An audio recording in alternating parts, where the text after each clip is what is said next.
আমার চ্যানেলে তোমাদের সকলকে স্বাগত। আজ আমরা ক্লাস 3 রায়ান মার্টিন প্রশ্নবিচিত্রা থেকে ইংলিশের দ্বিতীয় পর্যায়ক্রমিক মূল্যায়নের অষ্টম স্কুল সলভ করব।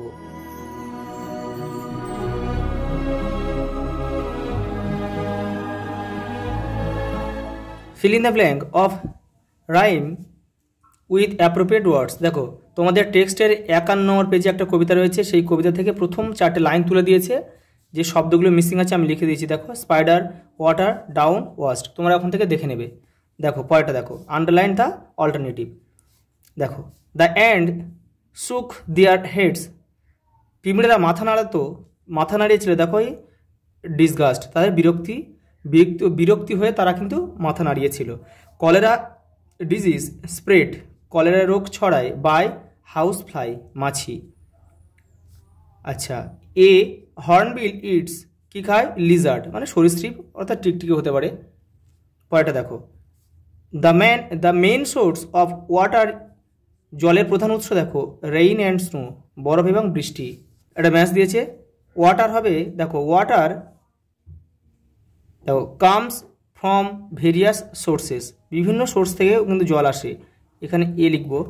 দেখো অ্যান আউল হুট, প্যাঁচার ডাক।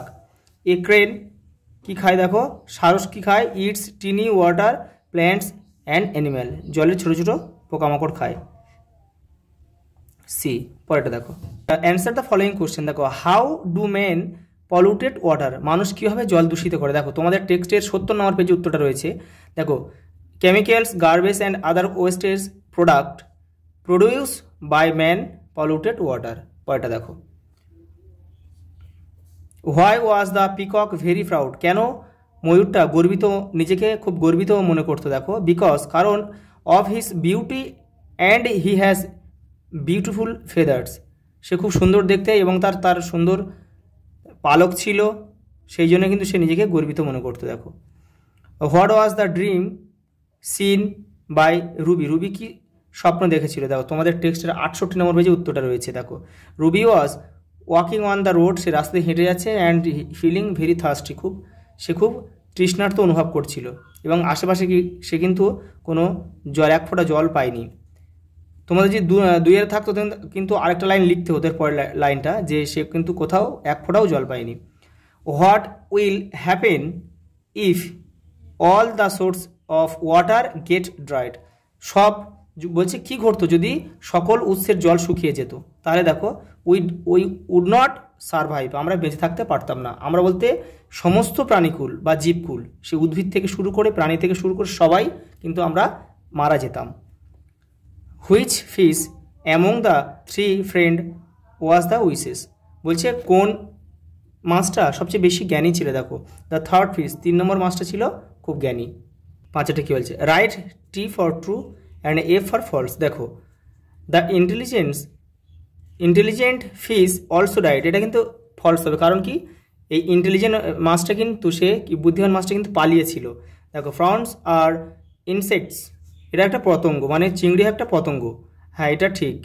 পরেরটা দেখো সি, এটা কী বলছে? দেখো বলছে কার্ভস হ্যাভ ওয়েবড ফিট, কাঁকড়াদের লিপ্তপদ বলতে যেমন হাঁসেদের ব্যাঙেদের আঙুলগুলো জোড়া থাকে, আমাদের কাঁকড়ার কিন্তু আঙুলগুলো জোড়া থাকে না, তাদের জয়েন্ট লেগ থাকে, সেজন্য এটা কিন্তু এফ হবে। দেখো a vulture can not fly very high in the sky, বলছে শকুন আকাশের অনেক উঁচুতে উঠতে পারে না, এটাও কিন্তু ফলস হবে, কেন শকুন আকাশে অনেক উঁচুতেই ওড়ে এরা। পরেরটা দেখো বলছে গিল বলতে মাছেদের ফুলকাকে গিল বলে, এর সাহায্যে মাছেরা শ্বাস প্রশ্বাস নেয়। এ দেখো ব্রিথ, এখানে এ লিখবো। দেখো হিলসা ইলিশ মাছ হচ্ছে স্যালাইন ওয়াটার অর্থাৎ লবণাক্ত জলের মাছ, এখানে আমরা বি লিখবো। দেখো গার্বেজ থেকে মানে নোংরা স্তূপ থেকে কী বেরোয়? দেখো দূষণ ছড়ায়, গন্ধ ছড়ায়, সেই জন্য এটা আমরা সি লিখবো। স্নো বরফ কোথায় থাকে? দেখো মাউন্টেন, পর্বতের মাথায়, এটা আমরা ডি লিখবো। নাইট রাতে, দেখো পেঁচারা রাতে দেখতে পায় বা রাতে এরা শিকার ধরতে পারে, এটা আমরা ই লিখবো। আর ট্রি হচ্ছে বৃষ্টি ডেকে নিয়ে আসে, এটা আমরা এফ লিখবো। পরেরটা দেখো 7এরটা, fill in the blanks with the words from the help box, এই যে বক্স থেকে যে শব্দগুলো দিয়েছে এই শব্দগুলো দিয়ে আমাদের এটা ফিল আপ করতে হবে।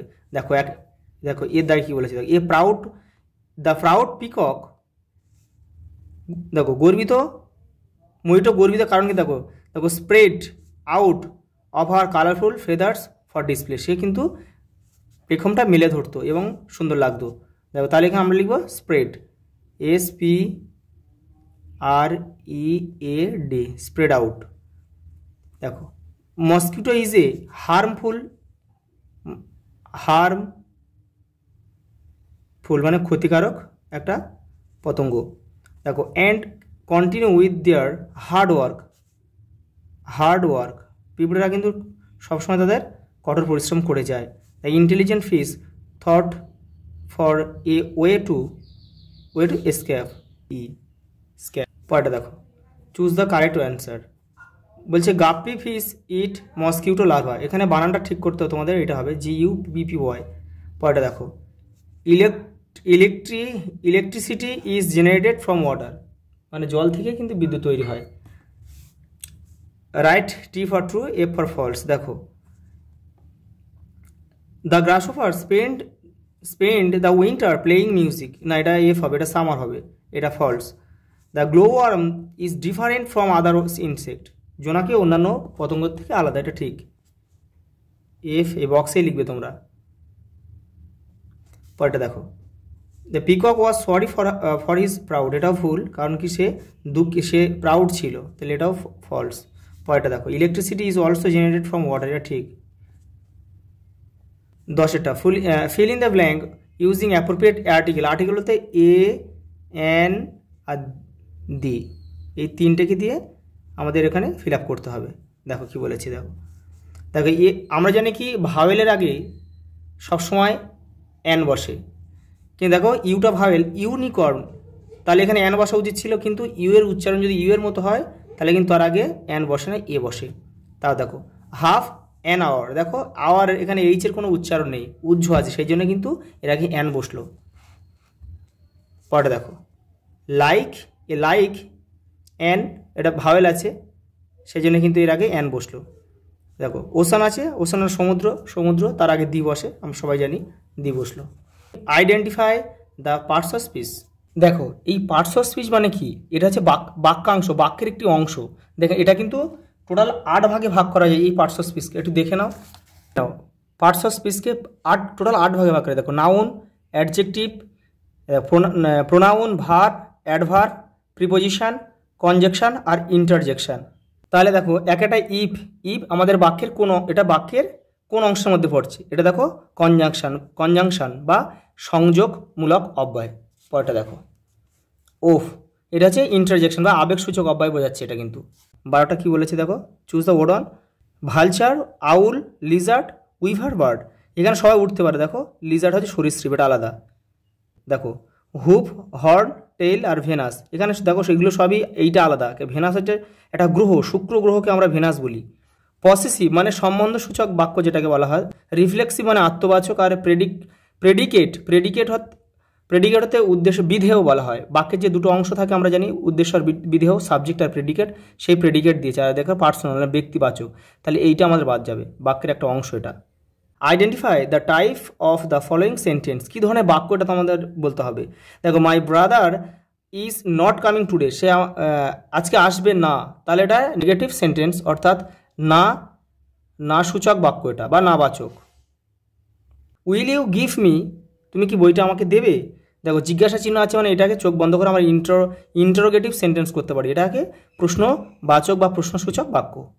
পরেরটা দেখো 14টা নতুন একটা প্রশ্ন দিয়েছে। দেখো the syllable of the following word, syllable হচ্ছে আমরা বাংলায় যেটাকে বলে দল, মানে অর্থাৎ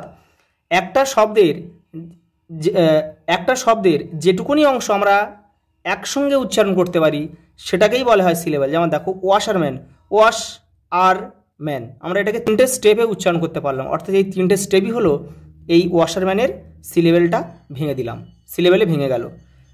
আবার দেখো এটা কী রয়েছে, অর্নামেন্ট, তাহলে আমরা প্রথমে কি উচ্চারণ, অর্নামেন্ট, 3টে শব্দে ভেঙে গেল, একটা শব্দ দেখো 3টে দলে ভেঙে গেল, তাহলে এই 3টেই হচ্ছে কিন্তু এই অর্নামেন্টের সিলেবেল। এটা তো আমরা নিজেরা করতে পারবো। দেখো অ্যাপ্রোপ্রিয়েট, প্রথমে উচ্চারণ করা যায়, দেখো অ্যাপ, তারপরে প্রিয়েট, চারটে ভাগে ভেঙে গেল। আমি আবার বলছি, শব্দের যেটুকুনি অংশ একসঙ্গে উচ্চারণ করা যায় সেটাকে আমরা সিলেবেল বলবো। Identify the gender of the given word, এটাকে লিঙ্গটা বের করতে হবে যে এটা কোন লিঙ্গে দেওয়া যায়। থান্ডার মানে বজ্র, থান্ডার মানে বজ্রটাকে ক্লিবলিঙ্গ অর্থাৎ আমরা জড়বস্তুকে সাধারণত ক্লিবলিঙ্গ বলে থাকি। অরফ্যান অর্থাৎ অনাথ, সে ছেলেও হতে পারে মেয়েও হতে পারে। অনাথ বলতে যাদের মাতৃপিতৃ বিয়োগ হয়, অর্থাৎ মা বা বাবা মারা যায় তাদেরকে অনাথ বলে। সে ছেলেও হতে পারে মেয়েও হতে পারে, এটাকে আমরা কমন জেন্ডার বা উভয়লিঙ্গ বলবো। পরে দেখো উইন্ডো, জানালা, দেখো এটা ক্লিবলিঙ্গ নিউট্রাল জেন্ডার। এটা দেখো ইমপ্রেস অর্থাৎ হচ্ছে এটা হচ্ছে সম্রাটের স্ত্রীকে বলা হয় সম্রাজ্ঞী বা সম্রাট পত্নী, অর্থাৎ এটা হচ্ছে ফেমিনাইন জেন্ডার বা স্ত্রীলিঙ্গ। পরেরটা দেখো change the number of given word. দেখো ডিয়ার মানে হরিণ, এটাকে ডিয়ারটা চেঞ্জ হবে না, যা আছে তাই হবে। দেখো গুস, ডবল ইটা ডবল ও হয়ে যাবে। দেখো পরেরটা দেখো পেস্ট্রি, এই আর ওয়াই আছে ওয়াইটা উঠে গিয়ে IES হবে। দেখো IES। দেখো এটা আছে হাবস, এই হাব থেকে এই হাবসটা এসেছে। Fill in the blank with word ending d or ed. দেখো জাম্প, এটা ইডি যোগ করতে হবে, জাম্পড। স্মাইল, শুধু ডি যোগ করতে হবে, স্মাইল্ড। লুকড, ইডি যোগ করতে হবে। এটা দেখো এটা জাম্বেল ওয়ার্ড দিয়েছে, এটা হবে অ্যাকোয়াটিক। দেখো বিয়েটা আছে অ্যান্টেনা। আচ্ছা এই পর্যন্ত, দেখা হবে পরের ভিডিওতে।